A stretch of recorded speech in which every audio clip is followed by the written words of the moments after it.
Entonces, el día de mañana me han comentado que ya es su parcial con la doctora Cheli. El día lunes, mañana del grupo C, el martes del grupo D y el miércoles del grupo A, me han comentado. Ahora, me han dicho que en su primer parcial ya la doctora avanzó anaerobio. No sé si me pueden confirmar. Sí. Había avanzado, sí. Ya, ahora, yo les digo que de igual forma lo repasen, ¿saben por qué? Porque el año pasado, en el segundo parcial, la doctora lo sorprendió al grupo C metiéndole Clostridium, porque nuestro segundo parcial del año pasado era desde anaerobios hasta tuberculosis, ¿ya? Pero por si acaso repasen igual anaerobios y por si acaso igual vamos a ver Clostridium, ya de igual forma, para que no los pille mal parados, ¿ya? Entonces primero vamos a avanzar el tema de anaerobio.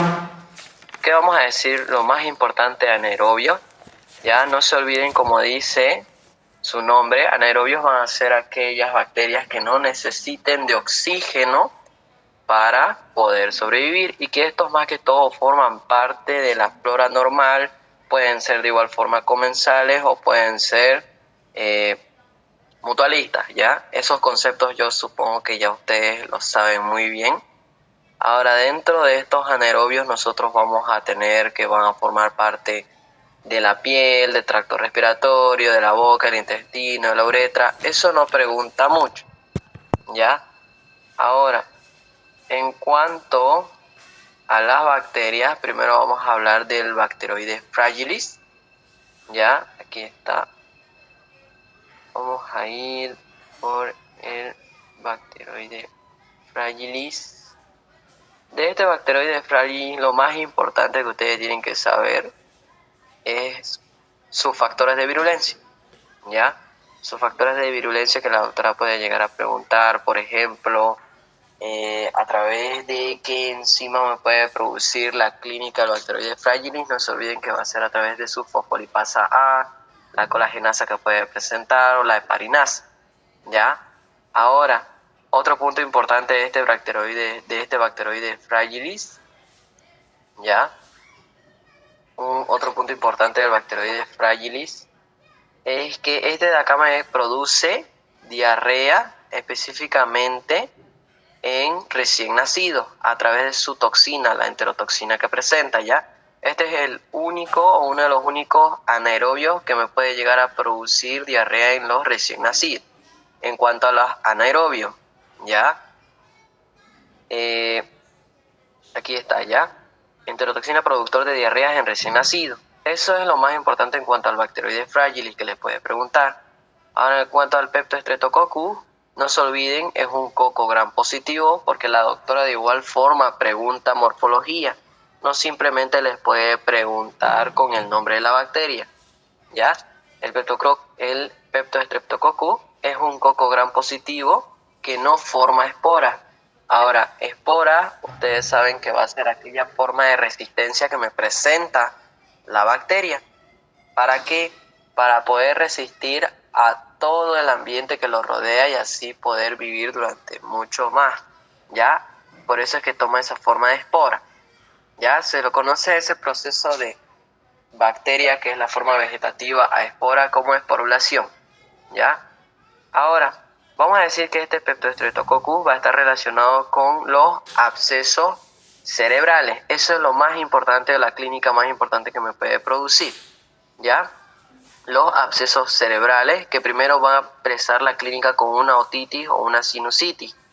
Entonces, si es que les pregunta de un coco gram positivo que me produce infecciones como otitis o sinusitis, la otitis se va a referir a la inflamación del conducto auditivo externo más que todo, y la sinusitis de igual forma inflamación de los senos, ¿ya? Y que luego esto me puede conllevar a abscesos cerebrales. No se olviden, el Streptococcus es aquel que me causa los abscesos cerebrales de los anaerobios, ¿ya? Ahora, el género Prevotella. El género Prevotella nosotros vamos a tener que va a producirme enfermedades tanto en vías respiratorias altas, en vías respiratorias bajas, como también me puede producir enfermedades generalizadas.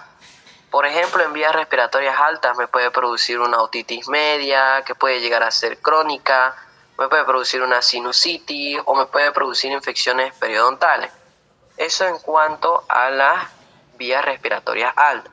Ahora, las vías respiratorias bajas me puede producir neumonía por aspiración. ¿A qué se refiere por aspiración? Esta prevotela ya forma parte de microbiota de la faringe. Ahora, ¿qué pasa?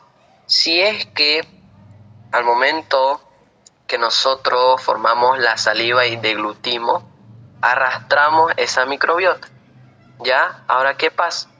Que en algunos casos nosotros nos ahogamos a veces con la propia saliva y en esta saliva se encuentra lo que es esta prevotela. Entonces me puede llegar a producir una neumonía, ya que llega por la laringe a los bronquios principales, bronquios secundarios, bronquios terciarios, y me puede llegar lo que es al pulmón produciéndome esa neumonía, ¿ya? De igual forma me puede producir un absceso o un empiema pulmonar.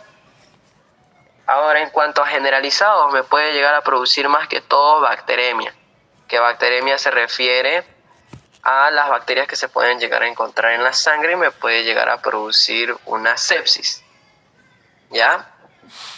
Entonces, eso es en cuanto a estas tres bacterias. No se olviden, el Bacteroides fragilis, productor de diarreas en recién nacido.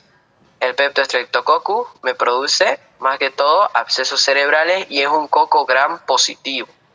Y el género Pebrotella, ¿ya?, me puede producir enfermedades tanto a nivel de las vías respiratorias altas, a nivel de las vías respiratorias bajas y generalizadas, sobre todo bacterias. Hasta ahí le han entendido bien a esas tres bacterias anaerobias, chicos.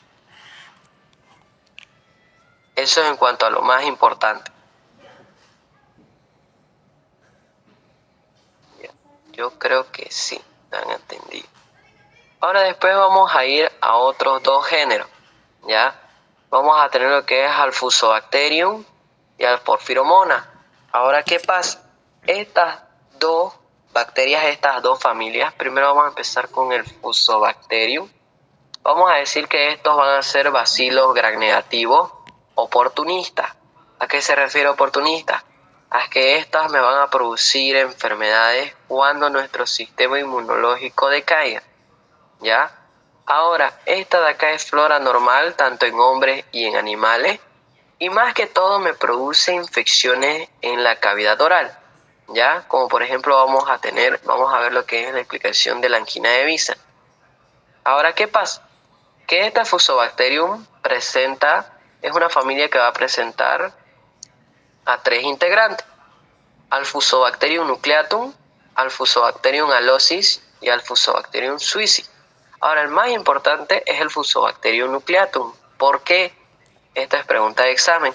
El Fusobacterium nucleatum es el que me produce la angina de Bicen. Ahora, esta angina de Bicen, aquí se ve la imagen o aquí igual, se trata de una necrosis ulcerativa que se presenta más que todo en las encías. Ya puede presentarse en las encías como también puede presentarse en las amígdalas. Ahora, ¿qué es lo importante? Que esta angina de Bicen solo se presenta en una parte de la encía o en una sola amígdala. Por eso es unilateral, ¿ya? No es que se presente en ambas amígdalas o en ambas partes de la encía, sino que se presenta en una sola región, en una sola zona, ¿ya? Eso en cuanto al Fusobacterium. No se olviden, el más importante es el Fusobacterium nucleatum.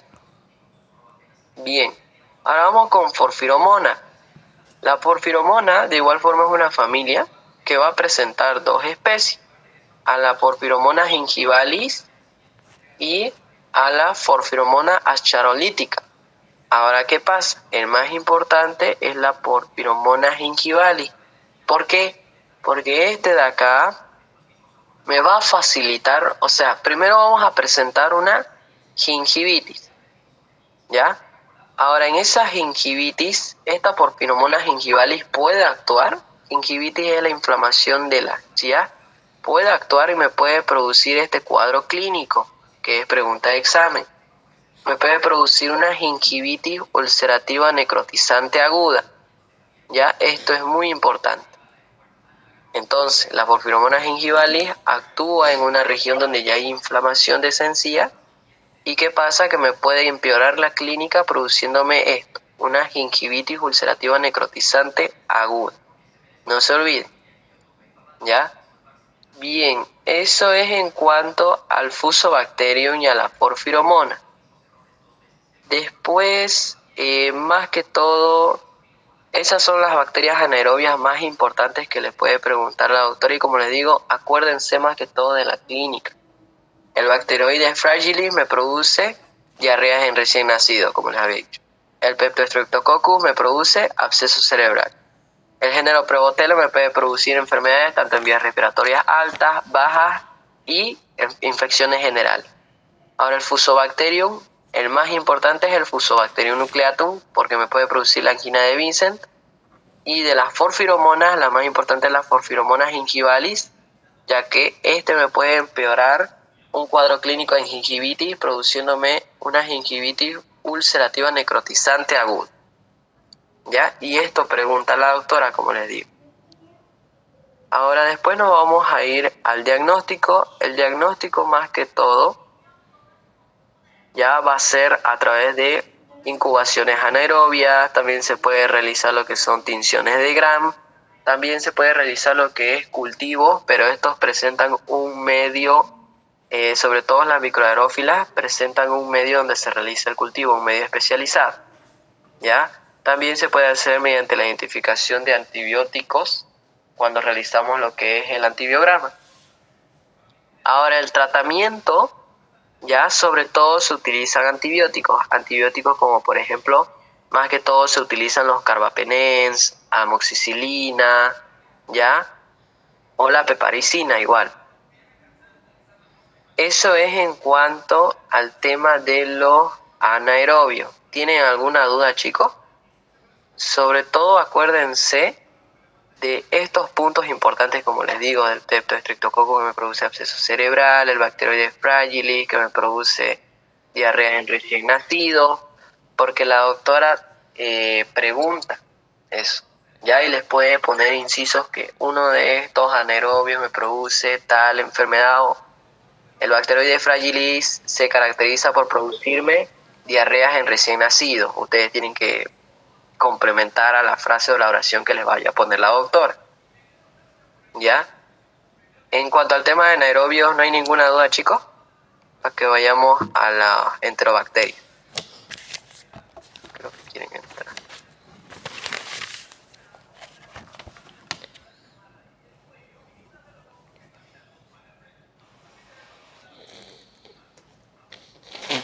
Sí, disculpe. Dígame. Yo tengo mis apuntes aquí sobre estos anaerobios. La jarra Gaspar, esa sería si me piden en medio de cultivo. La jarra Gaspar sí, también se puede utilizar como medio de cultivo de los anaerobios, pero más que todo de igual forma se utiliza para las microaerófilas. Pero no, difícil que les pregunte esos puntos de los medios de cultivo. Ya, si ella les dice anaerobio, le pueden poner lo que son los tinción de Gram, pero difícilmente. El segundo parcial, más que todo, la doctora pregunta clínica. Ya, no se basa tanto en el diagnóstico o el tratamiento. Porque este segundo temario, si se dan cuenta, son un montón de bacterias a comparación al primer temario. Y cada bacteria presenta su propia clínica. ¿Ya?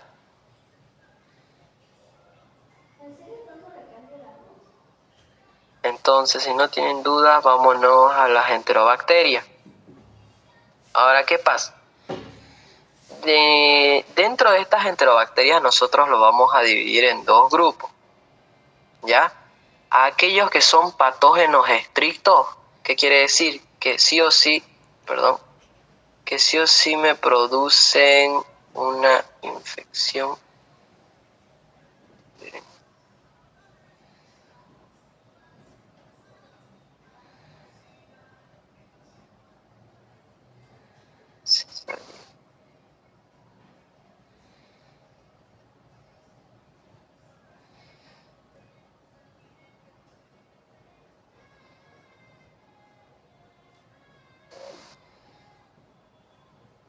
fermentamiento.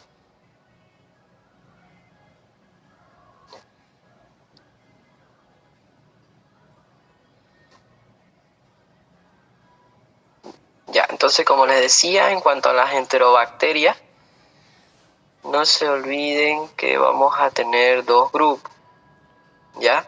Vamos a tener lo que son los patógenos estrictos y vamos a tener aquellos que me forman parte de la flora normal. Ahora, los patógenos estrictos sí o sí van a ser aquellos que me producen infecciones gastrointestinales, ya sí o sí. Entre ellos vamos a tener lo que es a la Escherichia coli, a la Shigella, a la Salmonella y a la Yersinia. Ahora la doctora puede preguntar y preguntó de hecho el año pasado, ¿cuál de estas bacterias son patógenos estrictos excepto? Y nos puso la Escherichia coli, Shigella, Salmonella, Yersinia y nos puso Proteus. Entonces ahí, por ejemplo, ¿cuál sería la respuesta? Si es que les pone así. Esto preguntó el año pasado, por ejemplo. Proteus. El Proteus, ¿no es cierto? Porque como les estoy diciendo, los patógenos estrictos que sí o sí me producen infecciones gastrointestinales son la Escherichia coli, la Shigella, la Salmonella y la Yersinia. Ahora, ese es el primer grupo. El segundo grupo, vamos a tener a aquellos que forman parte de la flora normal del intestino. Que aquí vamos a tener a Escherichia coli. Ahora, ¿qué pasa? Que esta Escherichia coli existen dos, ¿ya? Una que es causante de infecciones urinarias, que es aquella que me forma parte de la flora intestinal, y la otra Escherichia coli, que es la que me produce infecciones gastrointestinales, ¿ya? Entonces, más que todo la doctora de ese Escherichia coli, con respecto a las preguntas que les hice, difícilmente les pueda llegar a preguntar, ¿ya? Entonces, este segundo grupo, ¿qué me puede producir? Me produce infecciones extraintestinales, como por ejemplo la Escherichia coli que les había mencionado, que me produce infecciones del tracto urinario. También me pueden producir neumonía, ya también me pueden llegar a producir meningitis o también me pueden producir sepsis. Entonces, este grupo de acá no tiene nada que ver con infecciones gastrointestinales. Ya este segundo grupo no me produce infecciones gastrointestinales, sino que son flora normal del intestino que por algún motivo pueden llegar a otras partes del organismo y me pueden producir esas otras infecciones extraintestinales. ¿Ya? Ahora vamos a hablar sobre su estructura antigénica, ya que estas bacterias, esta familia, presenta tres tipos de antígenos. Presenta un antígeno somático, que es del cuerpo, que se presenta más que todo en la pared celular, que es el antígeno somático O. Un antígeno capsular, que se presenta más que todo en la cápsula, que es el antígeno K. Y un antígeno flagelar, que es el antígeno H y se presenta más que todo en los flagelos, específicamente en la flagelina, ya que es un aminoácido que se presenta a nivel del flagelo de la bacteria. Entonces, estos tres me conforman la estructura antigénica de estas enterobacterias. Ya no se olviden de esos tres antígenos: el antígeno somático O, el antígeno capsular K y el antígeno flagelar H. ¿Y dónde se presenta cada uno? Que en su mismo nombre dice. ¿Ya? Bien. Ahora, también vamos a tener que a estas enterobacterias las vamos a dividir en dos grupos: a los fermentadores y a los no fermentadores. ¿Ya? Los fermentadores de lactosa más que todo, ya que el cultivo se realiza con lactosa, ya que es el azúcar de la leche, ya es la glucosa de la leche. Entonces, ¿qué pasa? Que para poder clasificarlos de esta forma, a las bacterias los pusieron en un medio McConkey que presentaba esa lactosa. ¿Y qué se demostró en este medio McConkey, que es un medio de cultivo? Ya lo han debido avanzar. En el medio de McConkey ya podemos encontrar a los fermentadores de lactosa que me tenían a este medio de cultivo de un color rosa, que es este de acá. Y los no fermentadores no me lo teñían, sino que lo dejaban de color amarillo. Esto se debe a las diferentes enzimas que puede llegar a presentar y sirve como un medio de diagnóstico, ¿ya? Por eso es que se lo subdivide en estos dos grupos.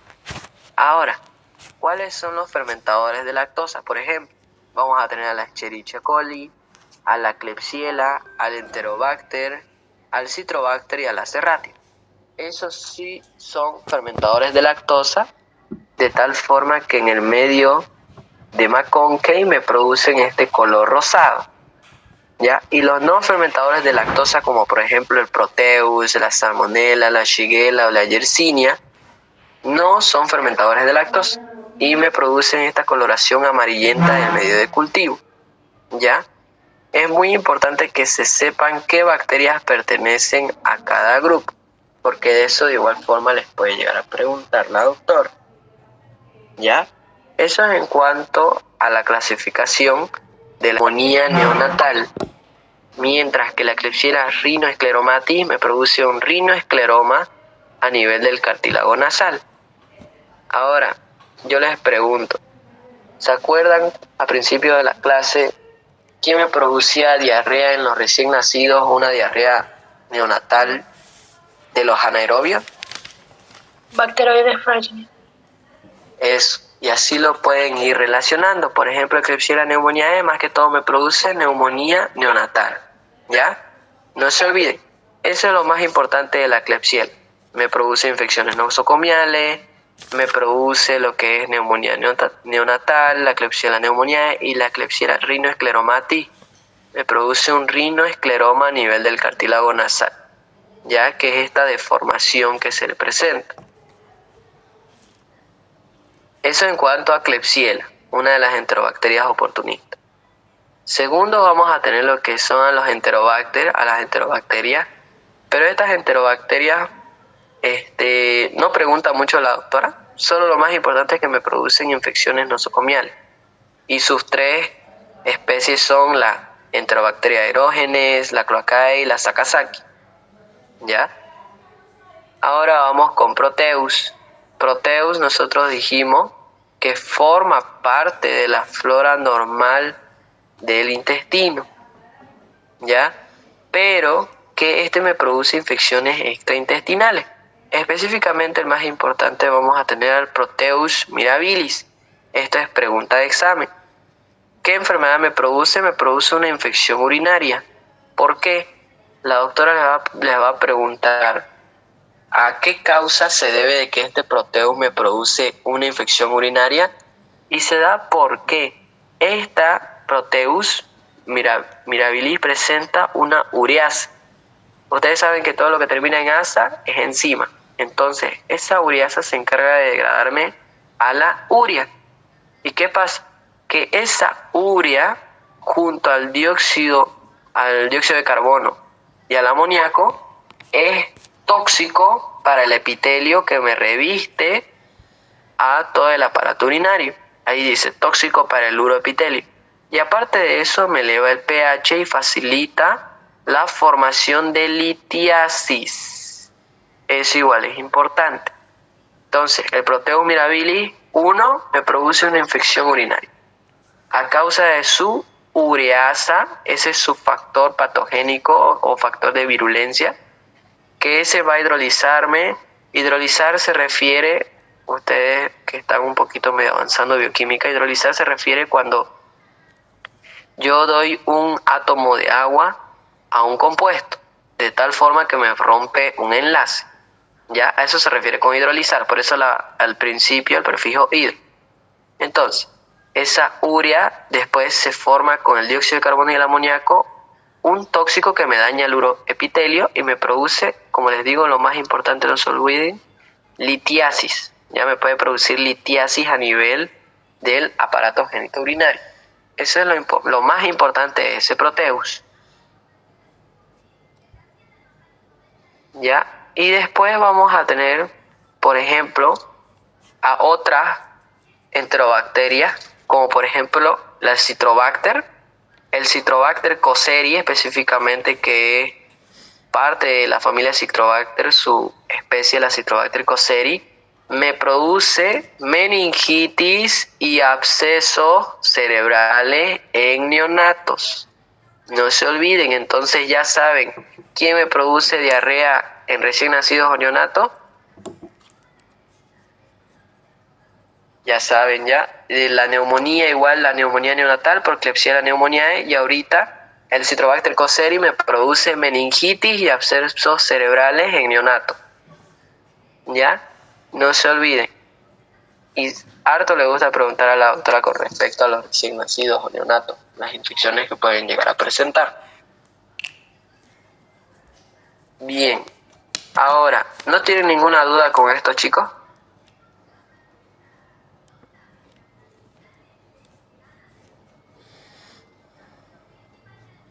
Ya, creo que no tienen ninguna duda.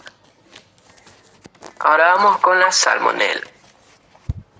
El género salmonela, nosotros vamos a decir, como siempre, el mejor consejo que les puedo dar es que se acuerden sí o sí la morfología de la bacteria de aquí en adelante, porque la doctora a veces pregunta sin el nombre de la bacteria y simplemente te puede llegar a preguntar la propia morfología que presenta.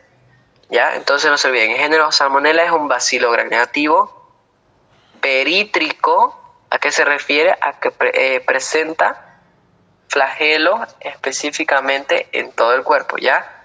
En toda su estructura. Ahora, la salmonela no fermenta lactosa, entonces forma parte de del grupo no fermentadores, si se acuerdan. Ahí igual entra la Shigella y la Yersini. Ahora, nosotros vamos a decir de esta salmonela, ¿ya? Que presenta específicamente, sus especies más importantes son la Salmonella typhi y la Salmonella paratyphi, ¿ya? Esas son sus dos especies más importantes, ¿ya? ¿Por qué?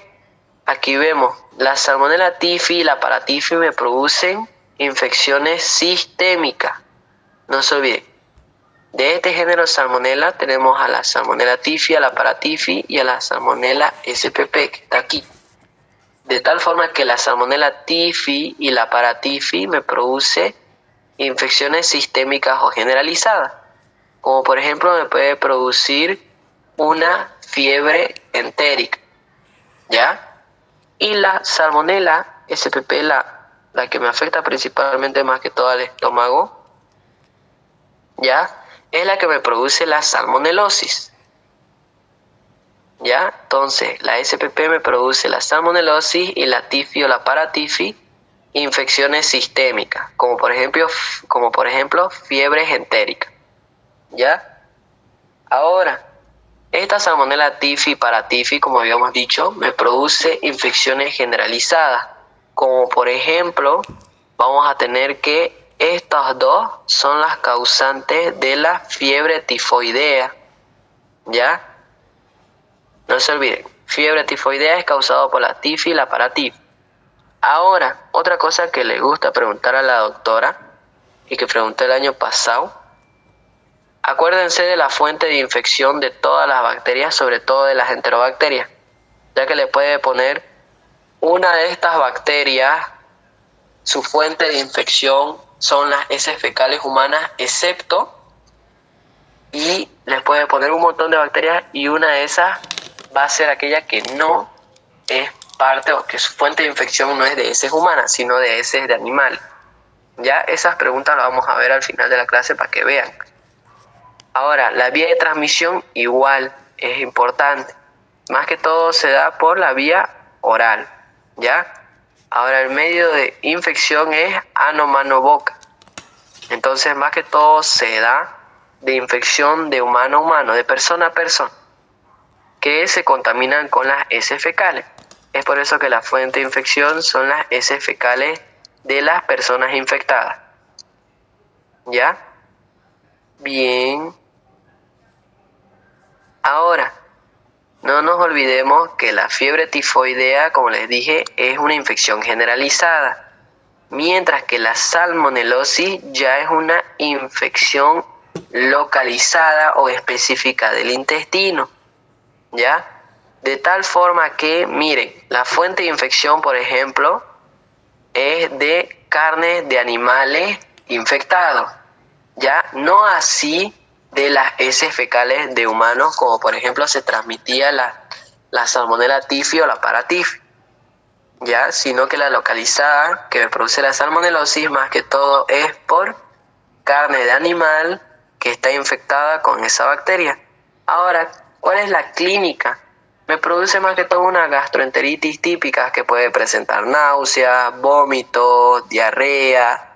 Ahora, ¿a qué se refiere con autolimitada? Que me puede llegar a durar hasta 5 o 7 días máximo y sola se va. Ahora, otra diferencia que hay entre la infección generalizada por fiebre tifoidea y la salmonelosis es que en la salmonelosis ya no se da antibiótico, En esta salmonelosis no se da antibiótico, ya que es un cuadro autolimitado, en su mismo nombre dice. Autolimitado, como les dije, es que pasa un tiempo y por sí sola se va, ya, y máximo dura de 5 a 7 días. Mientras que en esta fiebre tifoidea sí o sí damos antibiótico, ¿ya? Y eso lo vamos a ver aquí en el tratamiento, prevención y control. Me salté un poquito. Ahora, el diagnóstico. Esto de igual forma la doctora pregunta, sobre todo el coprocultivo.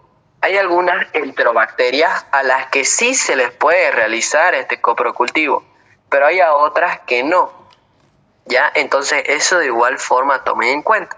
Por ejemplo, ¿ya? El diagnóstico de la salmonela, en la primera semana se realiza un hemocultivo. ¿Por qué? Porque nosotros dijimos que la Salmonella Typhi Paratyphi es sistémica. ¿Y a qué me hace acuerdo que es sistémica? A que esta más que todo se va a encontrar en sangre, ¿ya? Entonces en la primera semana un hemocultivo. En la segunda semana ya se puede realizar lo que es el coprocultivo. Ya no se olviden, en la salmonela sí puedo realizar creo que quieren seguir entrando sus compañeros.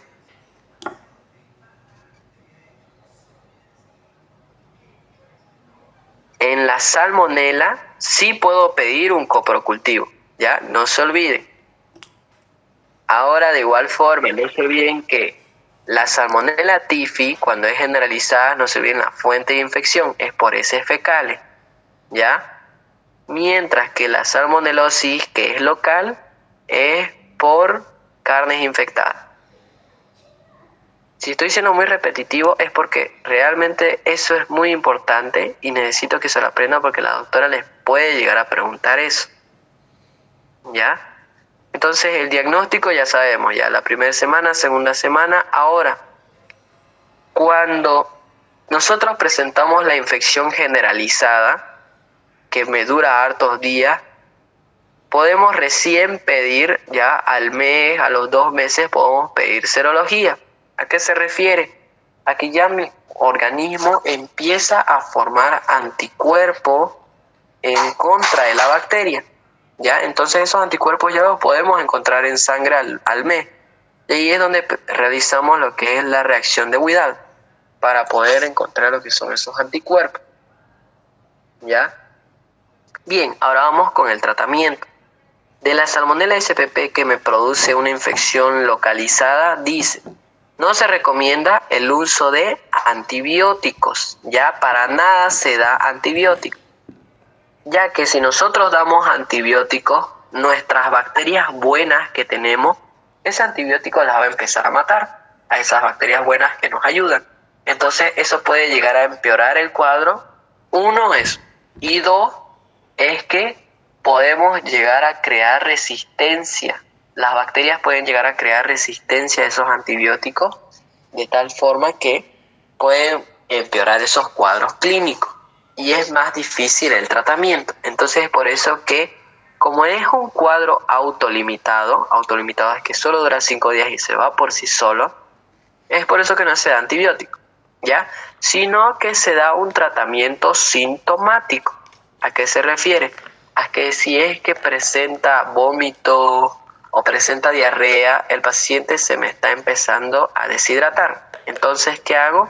Empiezo con una hidratación, dependiendo de la deshidratación que presenta, empiezo a hidratar al paciente de a poco. A eso se refiere con tratamiento sintomático, empezar a tratar sus síntomas que presenta. Ahora, eso no se olviden que solamente es en la Salmonella SPP, que es una infección localizada. Cuando es por la Salmonella tifi o paratifi, que es la que me produce la fiebre tifoidea, ¿ya? Y es una infección generalizada, ahí sí ya damos antibióticos, ¿ya? Más que todo se pueden darse la cefalosporina de tercera y de cuarta generación, ¿ya? Eso es en la Salmonella tifi o paratifi. Ahora, ¿cuál es la prevención en cuanto a la Salmonella SPP? Que debemos de cocer bien, ya debemos de cocer bien los alimentos. Ahora, ¿qué pasa? Que la salmonela más que todo se presenta, la salmonela más que todo está en aves y en sus derivados, como por ejemplo huevos, ¿ya? Es donde más se localizan estas salmonelosis. Ahora, en la tifi paratifi, más que todo, la prevención es la higiene. ¿Por qué? Sobre todo el lavado de manos, ya que hay algunas personas que no presentan una buena higiene, ya, que tocan absolutamente todo y después empiezan a comer y se meten las cosas a la boca y me pueden llegar a transportar la bacteria por vía oral. Por eso es como les decía aquí que la vía de infección, ya, es ano, mano, boca, ya, que puede infectarse la mano, eso pueden llevarlo a la boca y ahí ya empieza lo que es el cuadro clínico de la Salmonella tifi y la paratifi. Entonces, en la prevención, una buena higiene, un lavado de manos, la eliminación correcta de las excretas, de igual forma que cocinar bien los alimentos.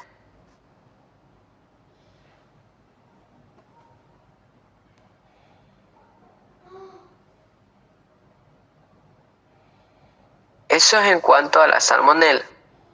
¿Tienen alguna duda, chicos? Yo tengo una pregunta, Oxy. Al principio, en donde dice factores de virulencia, dice que presenta antígenos OH y BI. ¿Cuáles serían los antígenos BI? El antígeno BI es propio de la bacteria. Ahora ese antígeno BI de igual forma se puede encontrar lo que es, más que todo se presenta en el cuerpo que presenta, y esta de acá que hace, es como una capa, ya ese factor antígeno BI es una capita que va a guardarme a la bacteria para evitar ser reconocida por los anticuerpos de nuestro sistema inmune, ¿ya? Ahora, el antígeno O y el antígeno H lo vimos en generalidades, ¿se acuerdan?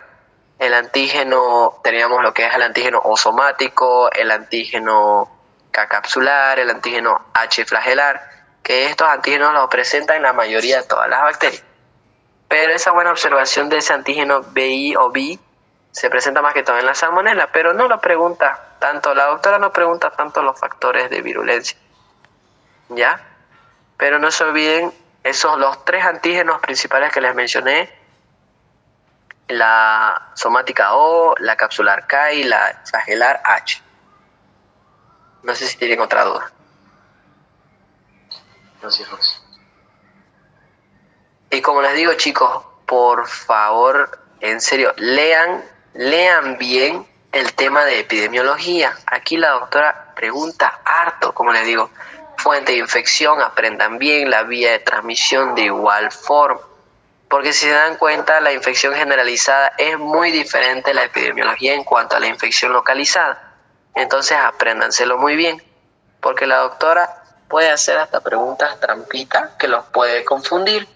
Y porque hay algunos que dicen que no es tan importante la fuente de infección o la vía de transmisión, entonces ahí ya le pelan. Entonces lean bien eso. Eso sería en cuanto a salmonella, chicos. ¿Ya? Sí, tengo una pregunta. Ya, dígame. ¿El periodo de incubación igual habría que estudiarlo o no es importante? Sí, igual estudie lo que es el periodo de incubación y bien que me dijo, sobre todo en la salmonela vamos a tener que el periodo de incubación es hasta 14 días, ¿ya? 14 días más que todo sabe ser el periodo de incubación de la salmonela. Entonces después de esos 14 días ya medio que puede empezar a presentar la sintomatología generalizada, ¿ya?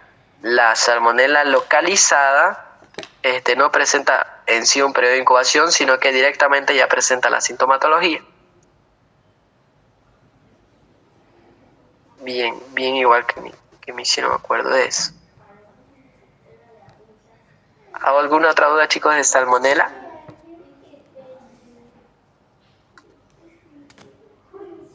Creo que no. Entonces vámonos ahora al género Shigella. ¿Ya? Vámonos al género Shigella. No se olviden la salmonela, la generalizada, fuente de infección, heces fecales. Ahora vamos con la Shigella. De igual forma vamos a decir que es un bacilo gram negativo, fermentadora de oxidasa negativa. Y que esta Shigella presenta 4 especies, de tal forma que la más importante es la Shigella dysenteriae, pero estos 4 en sí me producen la misma clínica, ¿ya? Les puede llegar a preguntar, por ejemplo, con el nombre de Shigella flexneri, pero de igual forma presenta la misma clínica, ¿ya? No porque diga Shigella dysenteriae va a ser el único que me produce la clínica, sino que todos, ¿ya? Ahora, ¿qué pasa con este género Shigella?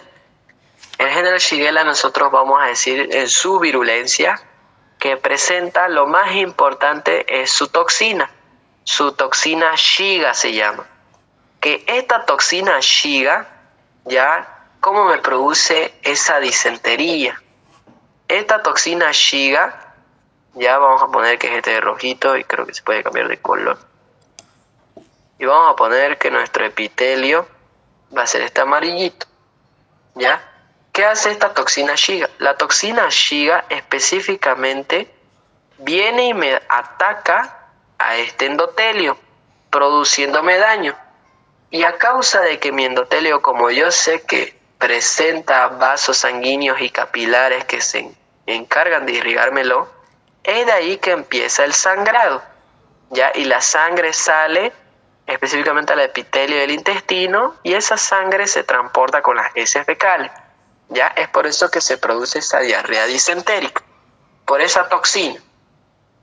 Entonces no se olviden, uno de los factores de virulencia más importantes de la Shigella es su Shiga que presenta, que es a causa de eso que me produce esta diarrea disentérica, de igual forma a las adhesinas que presenta. ¿Ya? Ahora, otro punto importante es que la dosis infectante es de 10 a 100 bacterias.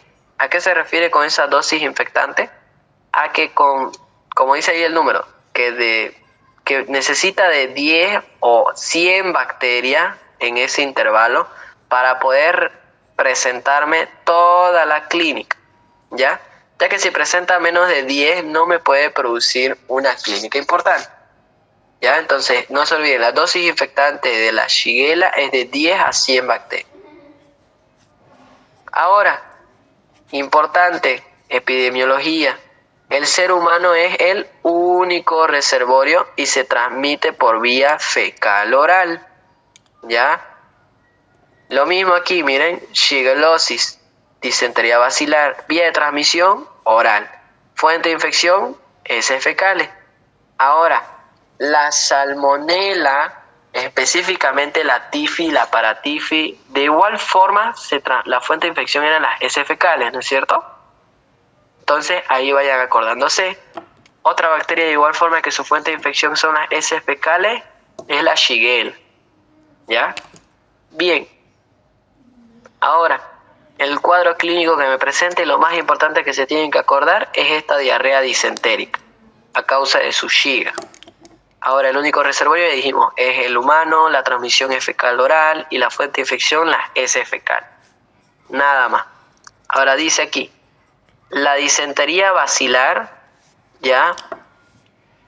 los síntomas más que todo van a presentarse hasta pasados los 3 días de ingestión de los bacilos. ¿A qué se refiere? A que después de los 2 o 3 días recién va a empezar a presentarme la disentería. ¿Ya? Es por eso que la Shigella los primeros días, la diarrea no es disentérica. Pero después, una vez pasados los 2 o 3 días, ya empieza con la disentería, a causa de que la misma bacteria ya me invade al tejido y me produce la disentería, y ya con la toxina es lo que me produce ya las otras diarreas profusas. Ya, bien, eso en cuanto a Shigella. Ahora, en la Salmonella nosotros dijimos que sí se puede realizar un coprocultivo. De igual forma en la Shigella ya se realiza de igual forma un coprocultivo y las muestras son las heces fecales, de igual forma que en la Salmonella. Ahora en la prevención y el control, nuevamente higiene, una educación sanitaria, la eliminación correcta de las excretas, ¿ya? Y después, por ejemplo, el tratamiento de igual forma. Podemos utilizar antibióticos, ¿ya? Ahí ya se utilizan antibióticos, como por ejemplo vamos a tener lo que es al trimethoprim, a la fluoroquinolona, las cefalosporinas de tercera generación, de igual forma que podemos utilizar. ¿Ya? Entonces, de Shigella, de igual forma, lo más importante, que es una fermentadora, un bacilo gram negativo y presenta 4 especies que me producen la diarrea disentérica por invasión de la bacteria al tejido, que presenta su toxina Shiga que me produce la diarrea, ya específicamente aquellas diarreas que no presentan mucha sangre, ya que son los primeros 2 días o 3 días. Eso es en cuanto a Shigella, no sé si tienen alguna duda.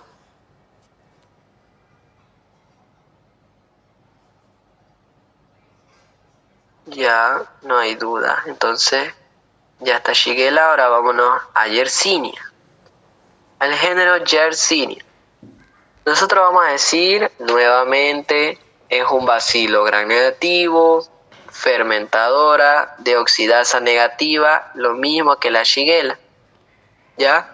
Ahora, esta Yersinia, más que todos sus huéspedes naturales son los animales. ¿Ya? Es a ellas a los animales lo que les producen las enfermedades e infecciones. Entonces nosotros seríamos como reservorios accidentales, que es transmitido por el contacto que tenemos con los animales, ¿ya? Ahora, esta Yersinia presenta ya sus 3 especies, sus 3 integrantes. La Yersinia pestis, la Yersinia enterocolítica y la Yersinia pseudotuberculosa. Ahora, la Yersinia pestis es la más conocida, ya que esta es la que me produce la famosa peste. Es una infección zoonótica que se da de las ratas, las ardillas, los conejos al ser humano. ¿Ya? Ahora, ¿qué pasa? Que hay como un tipo vector que van a ser las pulgas, que estas pulgas se encargan de picarme a las ratas, ardillas o conejos, y luego de picar a estos animales vienen y nos pican a nosotros y nos contagian con la bacteria, produciéndome la infección, ¿ya? Ahora, eso se va a dar en cuanto a la Yersinia pestis, pero es diferente en la Yersinia enterocolítica, ya que en la Yersinia enterocolítica el medio de infección de cómo se puede infectar la persona va a ser a través de alimentos o productos sanguíneos contaminados con esa bacteria. Entonces es muy diferente, ¿ya? Es muy diferente el modo de infección tanto de la Yersinia pestis como de la enterocolitis. Ahora, esta Yersinia pestis me presenta sus 3 cuadros clínicos. La más importante es la peste bubónica, también me puede producir una peste septicémica y me produce una peste neumónica. La peste bubónica va a darse por la picadura de la pulga, bien, el bacilo ¿Qué pasa? Que el bacilo aquí se va a diseminar en tejido linfático, ¿ya? Esa es la diferencia entre la peste bubónica y la septicémica. La bubónica se disemina por el tejido linfático, mientras que la septicémica se propaga por la sangre, se transporta por la sangre. Una diferencia entre ambas, ¿ya? La segunda es que esta peste bubónica, como dice su nombre, me produce los bubones, que estos bubones van a ser, es una conglomeración de pus que se va a presentar a nivel de los vasos linfáticos y el tejido linfático, ¿ya? Pero eso solo se presenta en la peste bubónica. En la septicémica no me produce los bubones, ¿ya? No hay bubones en la peste septicémica. Ahora, esta peste septicémica de igual forma se puede llegar a contagiar por la picadura de pulga o por contacto con la sangre de los animales que estén infectados, ¿ya? Eso en cuanto a la peste bubónica y la septicémica. La bubónica y septicémica se puede dar por la picadura de la pulga y en la peste septicémica de igual forma se puede dar por contacto con sangre infectada. 1. 2. La otra diferencia es que la bubónica es por tejido linfático la diseminación, pero la septicémica es a través de la sangre, ¿ya? Y la tercera es que la peste bubónica presenta los bubones, que son conglomeraciones de pus purulentas, mientras que la septicémica no presenta bubones, ¿ya? Eso en cuanto a la diferencia de ambas, para que no se confundan. Ahora, la peste neumónica es cuando esta peste septicémica me puede llegar o se disemina, ya tanto la septicémica como la bubónica se disemina y puede llegarme a nivel de vía respiratoria, ya que puede darse por esa diseminación cuando llega a nivel de los pulmones, específicamente los vasos sanguíneos o de igual forma por los vasos linfáticos, ya que esta peste neumónica puede presentarse con bubones como también no se puede presentar, pero mayormente se presenta con los bubones. Es por eso que es una diseminación secundaria de la forma bubónica, ¿ya? Ahora, otro medio de transmisión de esta peste neumónica, aparte de que es secundaria a la peste bubónica, es que se puede dar por la inhalación de material contaminado que presenta la bacteria, ¿ya? Por inhalación de gotitas de sangre o de gotitas de fluye que puede llegar a presentar las gotitas de saliva que presenta el animal infectado, ¿ya? Entonces, esos son los 3 cuadros clínicos que me produce la Yersinia pestis, ¿ya? Esos son los 3 importantes. Ahora, vamos con la Yersinia enterocolítica. Dijimos que la Yersinia enterocolítica más que todo se da por exposición a alimentos que me presenten al bacilo, ¿ya? Bien, como por ejemplo se puede encontrar en leche, en carne, en aves, de igual forma. Ahora, esta Yersinia enterocolítica no viaja ni a vasos linfáticos ni a sangre, sino que se va directamente a invadir a la mucosa intestinal y me puede producir un cuadro intestinal clásico que puede llegar a producirme diarrea, puede llegar a producirme colitis, puede llegar a producirme vómitos, ¿ya? El cuadro clínico clásico que se presenta a nivel gastrointestinal. Eso en cuanto a la Yersinia enterocolítica. Y la Yersinia pseudotuberculosa, ¿ya? Esta de acá se da porque hay un contacto más directo con el animal, pero este de acá no es tan importante, la pseudotuberculosis, ¿ya? Más que todo dominen la Yersinia pestis y la enterocolítica, porque la pestis tienen que dominar esos 3 cuadros clínicos que le puede preguntar la doctora, ¿ya? Bien, ahora vámonos con el tratamiento y diagnóstico y la prevención. Tratamiento que vamos a poder utilizar lo que es una tetraciclina o una estreptomicina. Más que todo se utiliza en Yersinia pestis. Ahora, la prevención y el control más que todo se da la prevención por la eliminación de esos roedores que me presentan la infección, ¿ya? Ahora, eso es en cuanto a la Yersinia pestis. Para la Yersinia enterocolítica hay que tener una buena preparación de los alimentos, una buena cocción y una buena higiene de igual forma al momento de su preparación. Ahora, el diagnóstico laboratorial.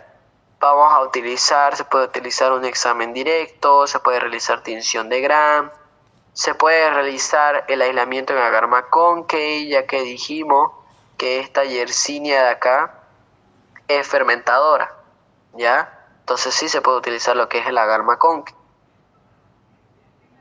Eso sería más que todo en cuanto a la Yersinia pestis. ¿Tienen alguna duda, chicos, de Yersinia?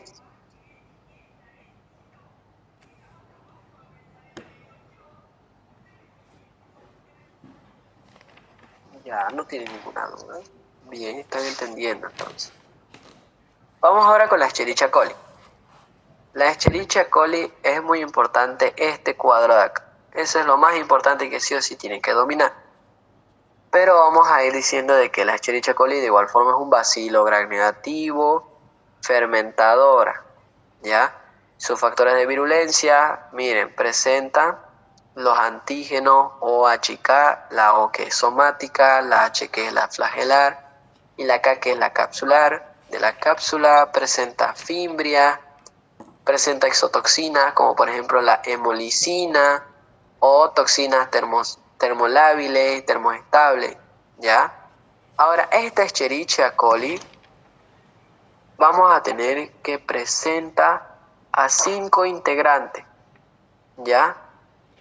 Vamos a tener la Escherichia coli enteropatógena, la enterotoxigénica y la enteroagregativa. Estas 3 actúan en intestino delgado, ¿ya? Ahora, vamos una por una. Ya sabemos que estas 3, la enteropatógena, la enterotoxigénica y la enteroagregativa, actúan en intestino delgado. Ahora, cada uno me puede producir una clínica diferente. Por ejemplo, la Escherichia coli enteropatógena me produce diarrea infantil, específicamente en niños menores de 2 años.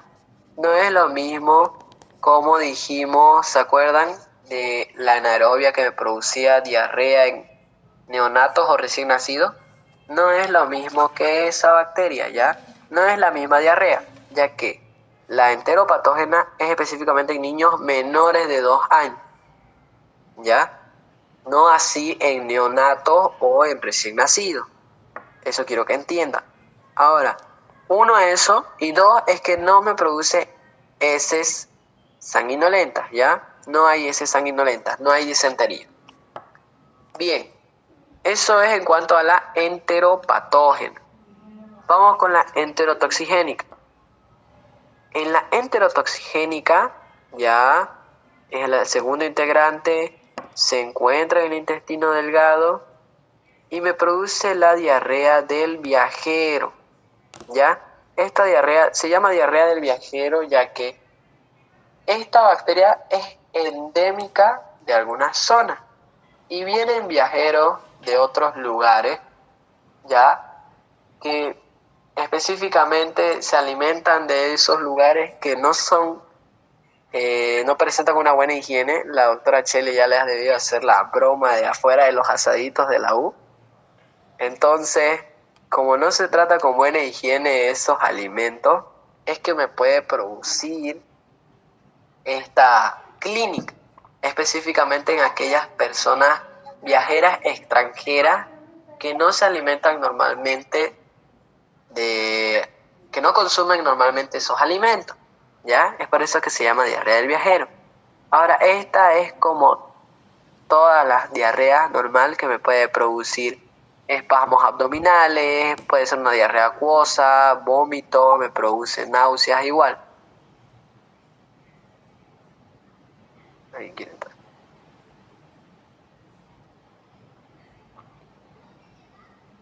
¿Ya? Entonces no se olviden. Diarrea infantil, la enteropatógena. Diarrea del viajero, la enterotoxigénica. La Escherichia coli enteroagregativa, de igual forma de intestino delgado, pero esto de acá no pregunta tanto la doctora, entonces es una menos, porque no me produce un cuadro clínico característico, ¿ya? Ahora, vamos con las dos más importantes, la Escherichia coli enterohemorrágica y la Escherichia coli enteroinvasiva. Primero, vamos a decir de que la diarrea que me producen estas tres de aquí arriba es a través de las toxinas que presentan, mientras que la diarrea que me producen estas dos de abajo es por la invasión que me presentan a nivel del endotelio. Estas dos son las únicas que invaden, por eso me producen esa disentería, ¿ya? Mientras que estas tres de arriba no, solo que me producen toxinas que me producen ese cuadro clínico de diarrea. Ahora, la enterohemorrágica y la enteroinvasiva, ambas se van a encontrar a nivel del intestino grueso.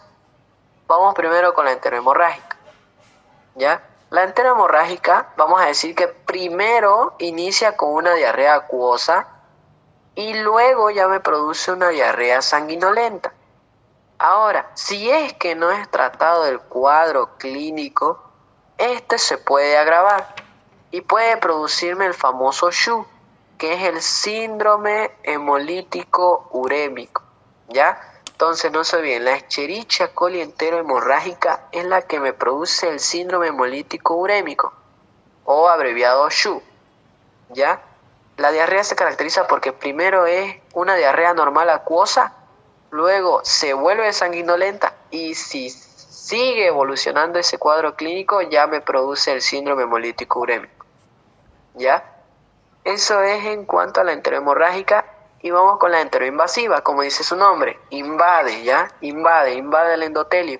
Entonces me puede producir igual heces sanguinolenta y me presenta igual un mismo cuadro, diarrea acuosa, que progresa a disentería, puede presentar fiebre o puede presentar espasmos abdominales. ¿Ya? Bien.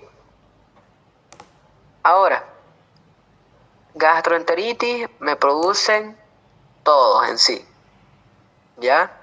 Generalmente se da por el consumo de carne de vaca, tanto la Escherichia coli enterohemorrágica, la enteroinvasiva, la enteropatógena,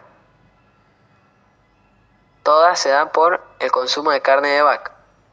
Ahora, dijimos también que está la Escherichia coli que me puede llegar a producir infección del tracto urinario. Esa es aparte, ¿ya? Esa Escherichia coli que forma parte de la flora normal del estómago, que es aparte de este grupo de Escherichia coli, sino que es otra, ¿ya? Me produce esas infecciones extraintestinales específicamente a nivel del tracto urinario. La Escherichia coli es el causante del 80% de las ITU, de las infecciones del tracto urinario. Por eso es ITU, infección del tracto urinario. ¿Ya? Eso es lo más importante en cuanto a esa Escherichia coli. ¿Le entendieron, chicos, a Escherichia coli o tienen alguna duda? Sí. ¿Ya? Eso del síndrome hemolítico urémico, creo que la doctora igual mencionó que una complicación era igual de la Shigella. Sí, también se puede llegar a presentar en la Shigella porque lo que más me produce o lo que más se caracteriza en ambas es la disentería, porque si esa disentería no se controla en sí, es ya que me puede producir este cuadro, como les mencioné. Ya la Shigella igual puede llegar a producirme, pero más que todo es la enterohemorrágica.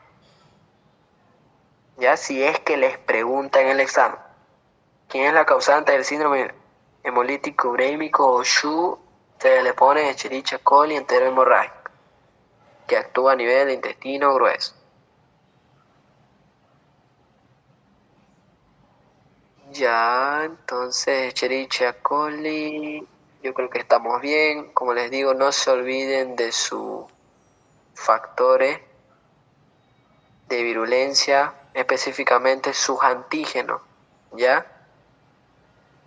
Ahora vamos con Vibrio, Campylobacter y Helicobacter pylori. Ya vamos a empezar con Vibrio cólera. ¿Qué es lo que quiero que se acuerden bien de este Vibrio cólera? Que primero es el que me produce la cólera, ¿no? 1. Y 2, durante todo este segundo temario solo van a haber 2 bacterias que van a conocer, ¿no? Que obligatoriamente son de notificación inmediata. Una es la Vibrio cólera y la otra bacteria es la Neisseria meningitide. ¿Ya? Esas son las 2 bacterias que van a ver o que se ven en este segundo temario que son de notificación inmediata. No se olvide. El Vibrio cólera y la Neisseria meningitide, que lo vamos a ver más adelante. ¿Ya? Bien. Ahora, vamos a decir que el Vibrio cólera es un bacilo gram negativo, que pertenece al género Vibrio. Ahora, importante, el Vibrio cólera presenta forma de coma. Como les dije, la doctora les puede preguntar con morfología y no con el nombre de la bacteria. Presenta forma de coma. Y vamos a decir que es monótrico. ¿A qué se refiere? A que solo presenta un flagelo. Entonces, más o menos, no soy buen dibujante, pero más o menos va a presentar esta formita así medio... No esa forma. Va a presentar esta forma así medio de coma y solamente presenta un flagelo. Es por eso que es muy móvil, ¿ya? Mi dibujo ahí. Entonces no se olviden. En lo general, me produce el cólera, de notificación inmediata, es monótrico y no se olviden de igual forma que presenta forma de coma. ¿Ya? Eso en cuanto a lo general. Ahora también vamos a decir que existen 198 serogrupos que van a depender del antígeno somático que presente. ¿Ya? Entonces vamos a tener aquí, la doctora los divide en 2 grupos. En un serogrupo de Vibrio cólera 01 y aquellos que no son 01. Los de Vibrio cólera 01 a su vez presentan 2 biotipos. ¿A qué se refiere? A que presentan 2 características. Entonces se sigue subclasificando. Presentan un biotipo clásico o un TOR, ¿ya? El clásico o el TOR, que estos presentan un mismo origen en sí, de Inagua, Ogawa o Hikojima, ¿ya? O de Hikojima. Entonces no se olviden eso en cuanto al serogrupo del Vibrio cólera 01, ¿ya? Ahora del serogrupo, el Vibrio cólera no 01 solamente se caracterizan porque su antígeno presenta un antígeno O139, nada más. El más importante es el Vibrio cólera 01 o 1, ¿ya? Ahora, vamos a tener aquí que el Vibrio cólera, su fuente de infección va a ser por las heces de el hombre enfermo, ¿ya? Nuevamente, la salmonela, ya vemos de igual forma que es por las heces fecales, el Vibrio cólera y la Shigella de igual forma vimos, ¿no es cierto? Bien, ahora la transmisión, ¿ya? La transmisión puede ser de 2 formas. Un contagio directo al personal de salud se refiere a que las enfermeras, el médico que estén tratando con esta infección, es muy fácil de contagiarse de Vibrio cólera, ¿ya? Sobre todo el sector de salud que presenta una gran cantidad de microbiotas puede contagiarme de forma directa al paciente. Y de forma indirecta se refiere a los alimentos, al agua contaminada que puede llegar a presentarme a esta bacteria. ¿Ya? Bien. Ahora vamos con su acción patógena. Primero, vamos a tener que si es del grupo O1, presenta lo que es a su biotipo TOR. Ahora, ese TOR es una hemolicina. ¿Y qué es una hemolicina? Se refiere a aquella toxina que se encarga de degradarme o destruirme a los eritrocitos. ¿Ya? 1. Y 2, presenta de igual forma su exotoxina, que es el colerágeno. ¿Ya? Que esta toxina va a ser la que me va a producir la diarrea acuosa. No sé si se acuerdan qué aspecto presenta esta diarrea del Vibrio cólera. ¿Se acuerdan o no se acuerdan? Agua de arroz. Es, ¿ya? La diarrea del vibrio cólera, no se olviden, aquí está, miren. Las deposiciones tienen un color blanquecino con pequeños gránulos que le da un aspecto a arroz y presenta un olor fétido con ligero olor a pescado, pero lo más importante es que presentan un aspecto de arroz mojado, ¿ya? Bueno, me salté eso, pero eso igual es súper importante que lo sepan. Ahora vamos a hablar del cuadro clínico. Y este cuadro clínico de igual forma lo vamos a dividir en los dos grupos que se subdividía allá arriba. En un vibrio cólera O1 y el no O1. ¿Ya? El primero es el que se podría decir que es el más fuerte, ¿ya? Ya que más que todo me puede llegar a producir vómitos, diarrea, deshidratación, me puede producir hipovolemia, me puede llegar a llevar a una taquicardia, cianosis, llevándome a un shock y por último a la muerte. Ya es este grupo, este serotipo más que todo que presenta a esa diarrea fulminante que me puede llevar a todo ese cuadro clínico y por último a la muerte. Y después el O1 más que todo me produce infecciones intestinales más limitadas, ¿ya? Más limitadas, entonces no presenta tantas complicaciones, ¿ya? Bien. Ya tenemos entonces la característica de cómo es la diarrea, sobre todo esta diarrea en aspecto de arroz, como les digo, la forma o la clínica se presenta en las vibrios cólera O1, ¿ya? Vamos con el diagnóstico laboratorial. Ahora se puede realizar lo que es un examen directo, en el cual se pueden llegar a pedir de muestra, vómito o heces diarreica, ¿ya? Ahora, el tratamiento más que todo, ¿ya? El tratamiento más que todo es la rehidratación, ya que el vibrio cólera me produce una deshidratación terrible, ¿ya? Tan terrible que el paciente mismo puede llegar a presentar hasta 60 deposiciones en un solo día. Imagínense 60 veces ir al baño, ¿ya? Entonces, a causa de eso es que me produce esa deshidratación tremenda y es que me produce la muerte, ¿ya? Entonces, en el tratamiento hay que rehidratar al paciente. Ahora, si es que la pérdida fue intensiva, fue alta, se hace una hidratación endovenosa. Ahora, si es que fue una pérdida moderada, se hace una rehidratación normal por vía oral, ¿ya? Ahora, ¿qué antibióticos podemos utilizar? Ya la antibioterapia vamos a hacerlo con tetraciclina, con cloranfenicol, trimethoprim y sulfametoxazol, ¿ya? Y eso más que todo en cuanto al tratamiento, ya no se olviden. Si es intensivo, hidratación endovenosa. Si es moderada, una hidratación por vía oral y los antibióticos que puedo utilizar, tetraciclina, cloranfenicol. Eso en cuanto al vibrio cólera. Lo más importante, como les digo, que se tienen que olvidar, que se tienen que acordar más bien, que se tienen que acordar es que me produce el cólera, es de notificación inmediata, presenta forma de coma, es monótrico, presenta dos serogrupos, de tal forma que el más importante es el O1, porque presenta sus dos biotipos, el clásico y el TOR. No se olviden la fuente de infección, las heces fecales, ¿ya? No se olviden que la transmisión puede ser por contagio directo o indirecto. No se olviden de sus dos toxinas más importantes, que es el TOR y el colerágeno, ¿ya? Y lo más importante de que si la doctora les pone esta clínica de cantado de ley es vibrio cólera, chicos.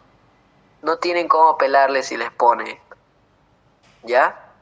No se olviden, eso igual. El vibrio cólera es el que me produce esa diarrea, esas deposiciones con aspecto de arroz mojado. Bien, vamos con Campylobacter jejuni. ¿Le entendieron al vibrio cólera, chicos?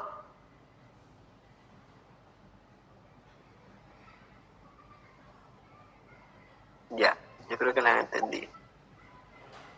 Vamos con Campylobacter jejuni. Ya vamos a acabar, creo. Con Campylobacter jejuni vamos a tener, primero, me produce una enterocolitis aguda. ¿A qué se refiere enterocolitis?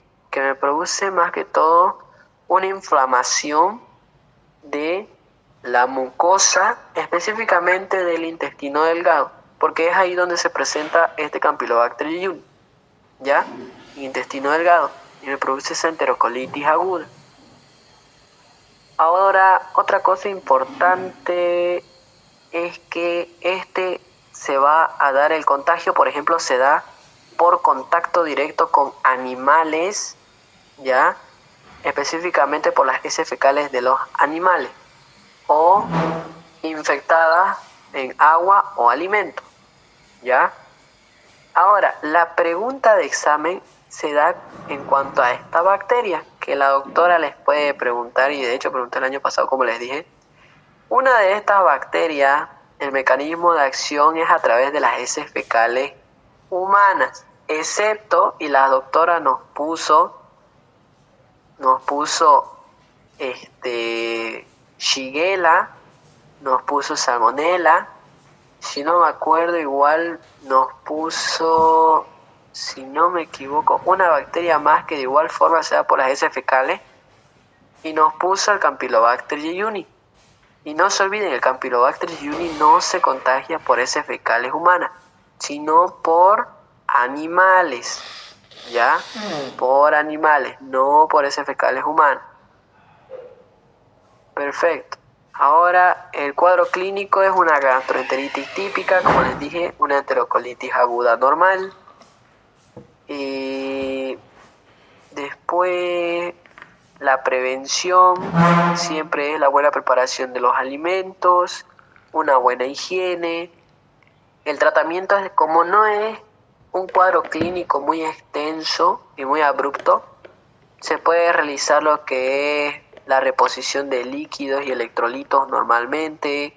Se puede dar antibióticos como tetraciclina o quinolona de igual forma, ¿ya?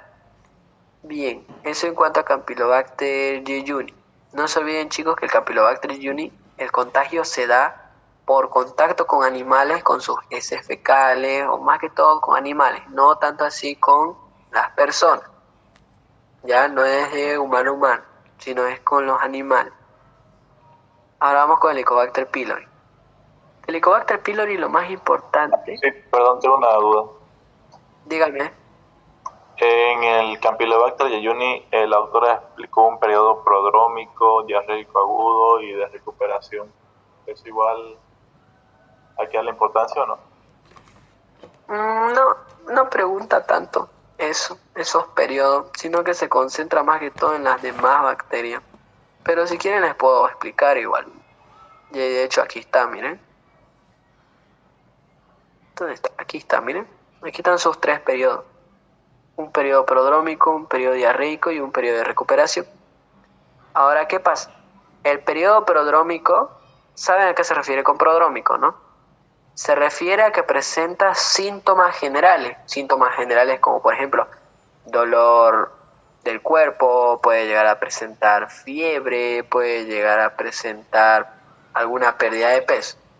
Prodrómico, no porque presente ese cuadro directamente nos va a cantar que presenta Campylobacter jejuni. A eso se refiere ya con prodrómico, que hay un montón de infecciones que me producen ese cuadro clínico. Ese es el primer periodo. El segundo periodo, que es el periodo diarreico agudo, ya es ahí donde empiezan directamente los malestares gastrointestinales, que me produce lo que es la diarrea profusa, me produce el espasmo abdominal, la colitis, el dolor abdominal, un malestar. En este periodo diarreico agudo ya es donde se presentan los síntomas gastrointestinales. En el prodrómico no se presentan. En el diarreico agudo sí se presenta. Ahora, en el periodo de recuperación, si es que se logra controlar la sintomatología del paciente, ya es donde ya se puede rehidratar y ya se puede ya empezar a realizar el tratamiento con el paciente. ¿Ya? Eso es en cuanto a los 3 periodos. Ahora, la diarrea que puede llegar a presentar el paciente infectado con Campylobacter jejuni es que de igual forma puede ser de tipo disentérico. Entonces no se olviden esos 3 periodos, presenta 3 periodos. Uno prodrómico, donde no hay sintomatología gastrointestinal, sino que hay malestar general, como por ejemplo dolor del cuerpo, fiebre, puede presentar anorexia, pérdida de peso. El segundo periodo ya es donde viene la sintomatología gastrointestinal, que es el periodo diarreico agudo, donde presenta el dolor abdominal, puede presentar diarrea, puede presentar vómito. Y el tercer periodo de recuperación, donde ya se le puede realizar lo que es, se puede indicar tratamiento ya con el paciente. ¿Ya? Y como les digo, la diarrea que puede llegar a ser de igual forma disentérica. Entonces, no sé si le lograron entender a esos 3 periodos.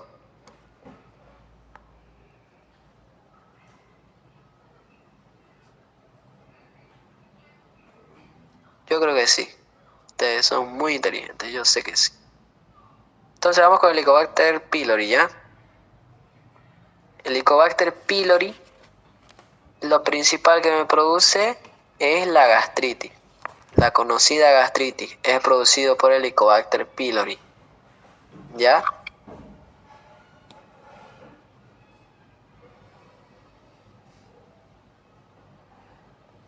Espérenme un ratito, chicos.